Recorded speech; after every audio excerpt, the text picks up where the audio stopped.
মুহূর্তে সবকথে বড় খবর আপনারা দেখতে পাচ্ছেন মুর্শিদাবাদ মিডিয়া ইউটিউব চ্যানেলে। এখন ভাই রাজনীতির ময়দানে আমরা দেখতে পাচ্ছি যে মাননীয় মুখ্যমন্ত্রী মমতা ব্যানার্জি পশ্চিম বাংলাতে এত কিছু করলো, এত কিছু করছে, কিন্তু বাংলার কিছু মানুষ তৃণমূল দলটাকে চাইছে না। এখন ছোট থেকে বাচ্চা থেকে বুড়ো থেকে মানে ছেলে থেকে বয়স্ক থেকে সবাই কিন্তু তারা নওশাদকে চাইছে 2026-এ।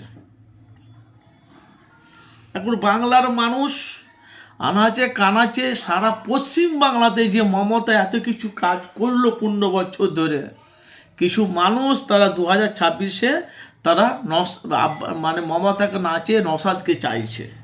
যেহেতু আপনারা জানেন যে ভাঙড়ের এমএলএ বিধায়ক নওশাদ সিদ্দিকী মাত্র একটা সিট পেয়েছে ভাঙড়ে। তার সাথে সাথে আপনারা জানেন যে এখন এই যে সংখ্যালঘু মানুষ, কিছু মানুষ চাইছে যে বাংলায় দুর্নীতি হচ্ছে, দুর্নীতি যেন বন্ধ করার জন্য। এই আপনারা জানেন যে সবসময় আমি ভাই মুর্শিদাবাদ মিডিয়া সবসময় মানুষের কাছে আমি সত্যটা তুলে ধরি। এখন বাংলার আনাচে কানাচে অলি গলিতে আপনারা যেখানেই যাবেন দেখতে পাচ্ছেন একটাই নাম নওশাদ।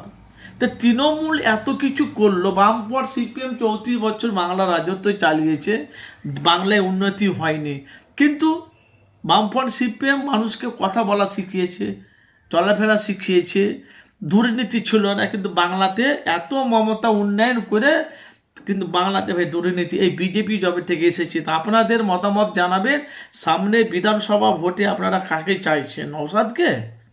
আরে নওশাদ তো একটা এমএলএ বিধায়ক, 294 সিটের খেলা আছে, হয়তো ভাঙড় জিতলো, হয় কি আশেপাশে জিতলো, কিন্তু কিছু বাংলার মানুষ তারা সরাসরি নওশাদকে চাইছে।